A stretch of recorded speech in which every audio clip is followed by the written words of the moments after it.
sound like Drake, baby girl. What are you doing? Like, who is this?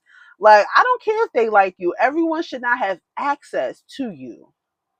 I repeat, everybody should not have access to you.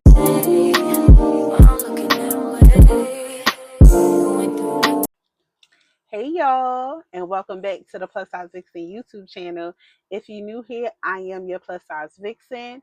The content I share is nothing but plus size fashion, try on hauls, makeup, beauty, and vlogging as well. So if that's your cup of tea, make sure you subscribe, hit that bell so you know when videos go up. Like the video, comment, share whatever you want because it's a community over here. And I love that for me and you. With that being said, I know y'all saw the title of the video and you're like, girl, what is going on? So lately I think within the past week, I've been saying the word of the year for me is accountability. I think we've been hearing it on social media for the past 2 years, but do we really take accountability? I feel like we became a generation where we hear buzzwords and we just start using it because it sounds cool. It sounds like the thing. It sounds like the thing we should be doing, but we're not implementing that into our life. And I'm ready to take accountability for what I allowed in the dating phase, in the talking stage, and potential relationships. I really allowed a lot of people to play in my face. I allowed disrespect. I allowed to be demeaned. I allowed to be, just treated not my worth. And one thing I learned throughout this life, I had to learn my worth and add tax, right? So some of these mistakes I learned is to spend over time. These things started from like teenage years up into my early 30s. And I was like, why did I allow this? What was going on? And not so much blaming myself, but just coming to the realization like, damn, boredom plus loneliness equals bad decisions. Let me say that again. Boredom plus loneliness equal bad decisions. And when you're bored and you feel lonely, you might do things that you normally probably wouldn't even do. You probably wouldn't even accept. Or better yet, have you been a friend or family member who would check somebody about what they doing, right? You might be doing something similar, but you can't check yourself, but you could check everybody else around you. You could, let people know they backyard ain't clean, but your backyard filthy as well. I'm guilty of that. I used to do that at one time. I used I used to sit here and advise people to do this, do that, do this, do that. Giving advice was like giving away, like Oprah, you get a car, you get a car, you get a car. It was like, you get advice, you get advice, you get advice. But when I went through it, oh, I ain't doing nothing wrong, or I'm fine, or oh well, da da da. But it wasn't okay. At work last night and I really sat here and said, I'm going to take accountability. What are some of the mistakes I made in my dating life? What are some of the mistakes I made throughout the years? And have I learned from them? Have I got better? Have I been starting to work? Have I been on the healing journey? Like, what have I been doing to make sure this doesn't happen again? Because I don't know about y'all, but you ever been in a situation, you be like, yo, this feel like deja vu. This feel like this happened before. That's yourself. That's God giving you discernment like, hey, it's seeming familiar. Let's not go back down this road again. And my goal in this life is not to go back down roads I already traveled. My goal in this life is to not allow boredom and loneliness create bad decisions. Again, boredom and loneliness to create bad decisions because now let me be clear, right? I'm not gonna make it sound I made horrible decisions, but I could have made better decisions if I didn't allow those two factors to play a major role in my life, right?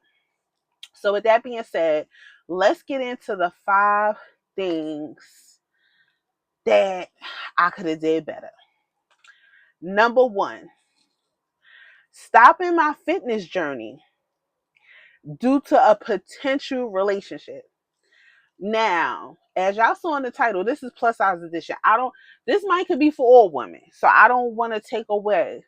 But as a plus size woman, I have forever been on my fitness journey, right? It's like a yo-yo. That's me taking accountability. With that being said, once I felt like I had a potential relationship or a potential dating person or potential talking stage, honey, I stopped working out. I always want to be up under them, hanging out, chilling, doing dating, doing whatever we was going to do, not realizing I was taken away from me and my goals. And no, it wasn't that man's fault. It was my fault because I was so bored, so lonely that I wanted to have that part of me filled up, not realizing, honey, you got to fill your own cup for somebody else fill it up. So the journey will go on pause. Let's be honest, because now I'm going on dates. You think I'm going on dates getting salads? No. You think I'm sitting here like worrying about doing my cardio that day or weightlifting? No. And then the cherry on top of all that stuff, right? The men say stuff like, "Oh, you don't need to be working out. You find how you is." Now that's great to find a man who loves you and compliments you and make you feel good. So again, it's great to have a man that compliments you, who sit here and it make you feel better about your insecurities. But the truth is, it didn't matter what that man say. I still wasn't happy with me. I still wasn't happy with my body shape. And I should have continued my journey because I would have probably been so much further instead of putting my life on hold and now trying to build something with somebody. Because I truly believe if somebody do love and care about you and they come in your life and they see you doing things, they should want to encourage you to keep going. But again, taking accountability, that person didn't have to do that. That was my job to say, yeah, I'm dating you, but I'm still going to continue living the life I was living before you. Because before and after you, this is still my life. This is still my body. These are still the goals I'm trying to reach. And now I'm prolonging the process because I'm trying to pour into you. I'm trying to, you know, get something from you, understand you, get to know you, so I could feel something inside of me that I couldn't even feel myself. So again, that's me taking accountability. And this can go in every realm of your life. Career wise, family wise, you start putting stuff on the back burner, the goals you set for yourself, because we love every new year to set them goals. But soon as a man come, it could take the back burner. It could be like, oh, well, I could put that on hold. Let me figure out who he is. And I will always tell people, being in a relationship is like a full-time job.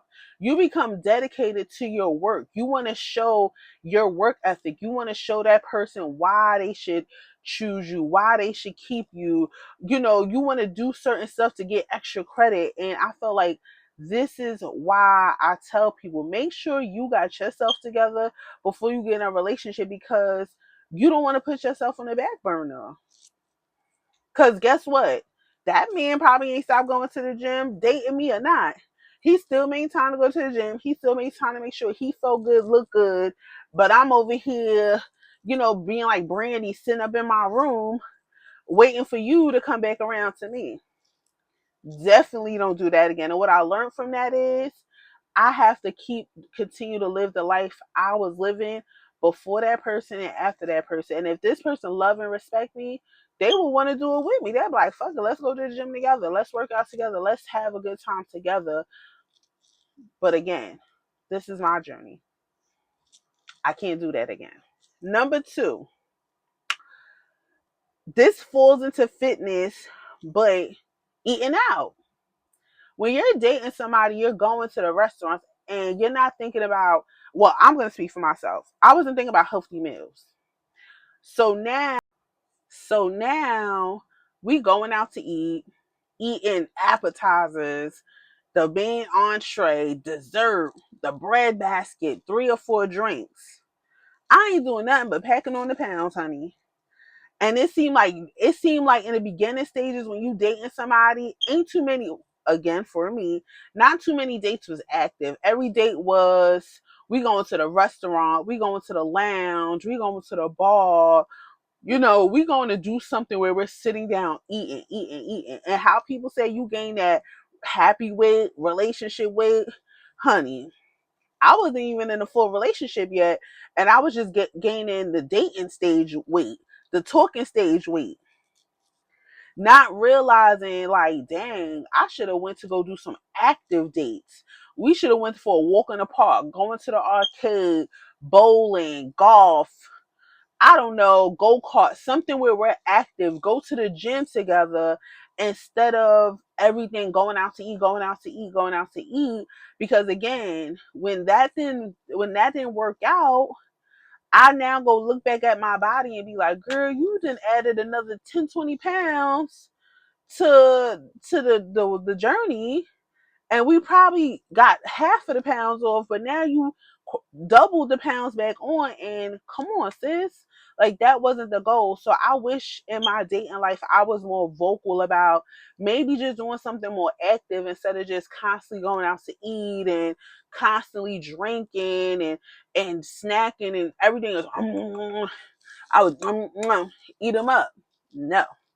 So again, I felt like that would have been great, but I was again wanting to be in someone's space, wanting to be in somebody's face. If they just said, "Oh, let's go to the bar tonight," all right, cool, let's get dressed. Oh, I saw this new restaurant. All right, cool, let's go. I should have been like, "Hey, you want to take a little walk in the park? Let's have a little picnic." Or something different to switch it up at time. Number three, some mistakes I made again as a plus size woman was sharing my body insecurities way early in a relationship. I'm a part of the FUPA club. So when I was talking to people, I didn't like to wear certain outfits because of my FUPA. And I was vocal about it. Like I didn't feel like I should have been ashamed of it. But I learned later down the line that people would take what you tell them and use it as ammunition, use it as a trigger. And the person will, I guess once they got mad or whatever, they made jokes about my insecurities.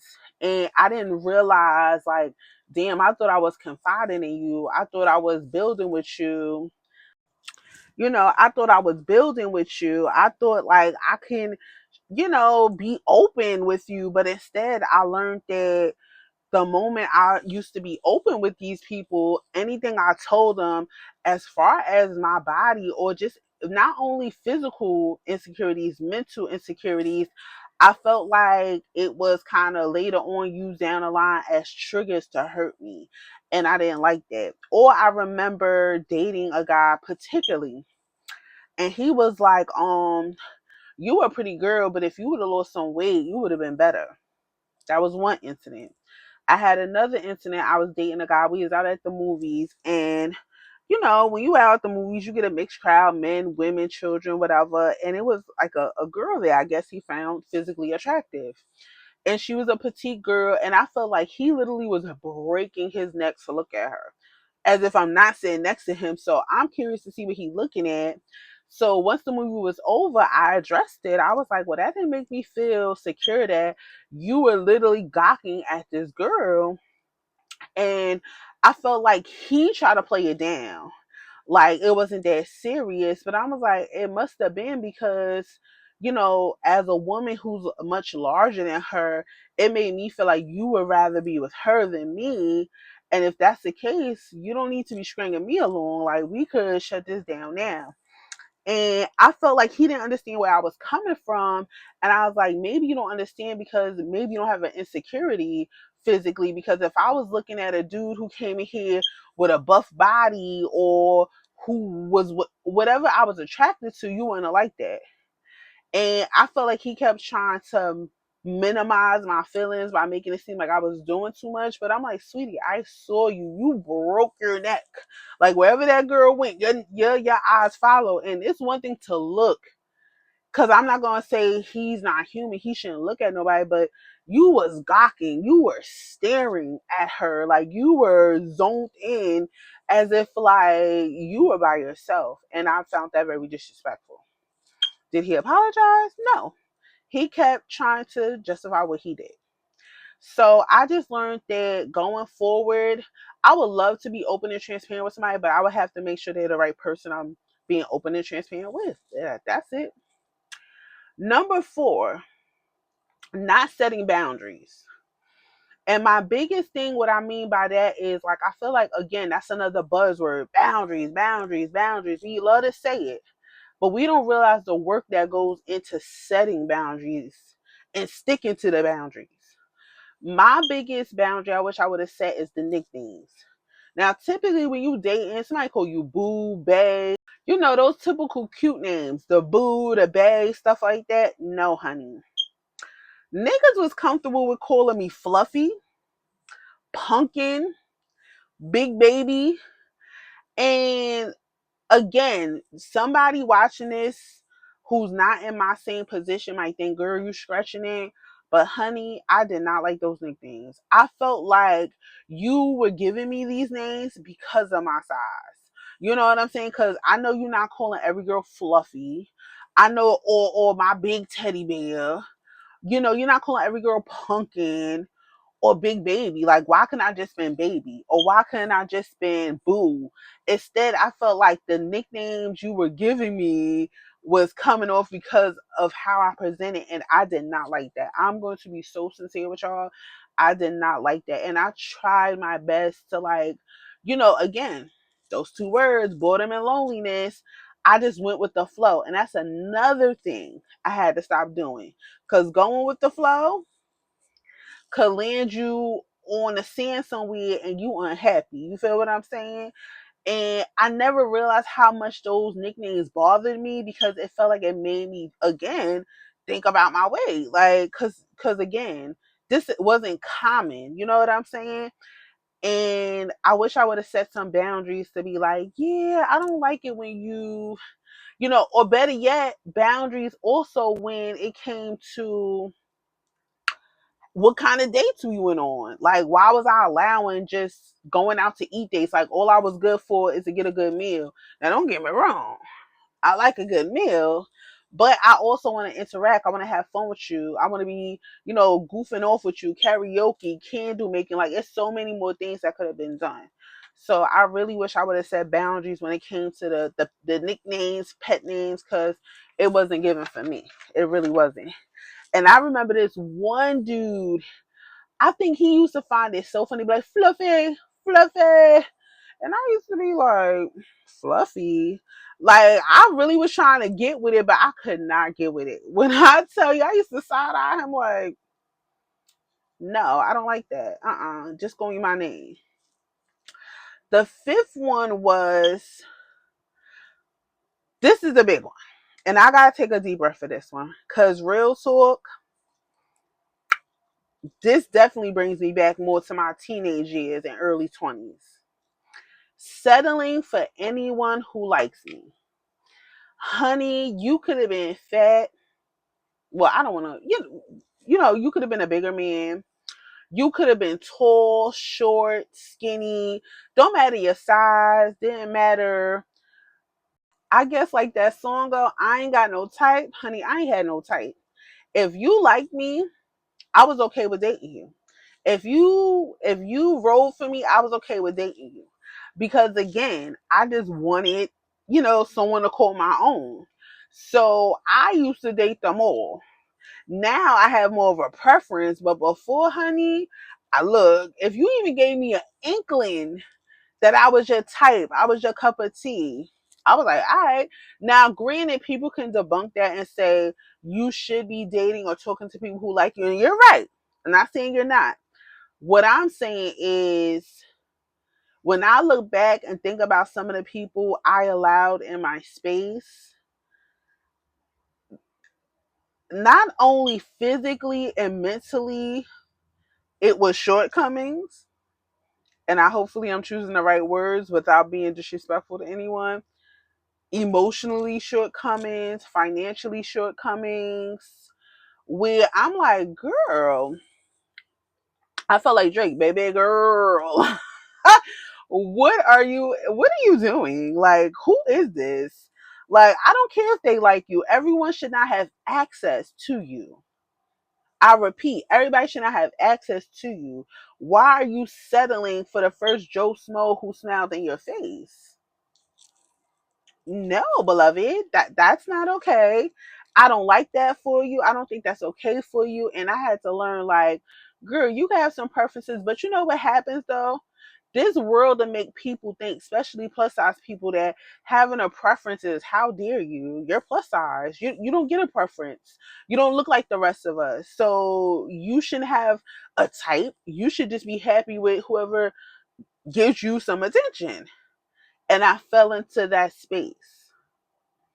And I had to learn through the trials and error that no, that's not okay. And you shouldn't limit yourself because what society thinks you should do, what your family thinks you should do, what your friends. Because I even had some friends who try to hook me up with people that on a resume sounded good, but physically didn't look good, or or personality was like it was always something. Nothing ever fully connected. And granted, we could talk about the 80-20 rule. You ain't gonna get everything. But it's certain things that I do want. Now that's a whole nother video. We ain't going down that road. But I just wish I didn't settle for anything or anyone. Lack of better words. So I didn't realize that's it. Those are the top 5 lessons I learned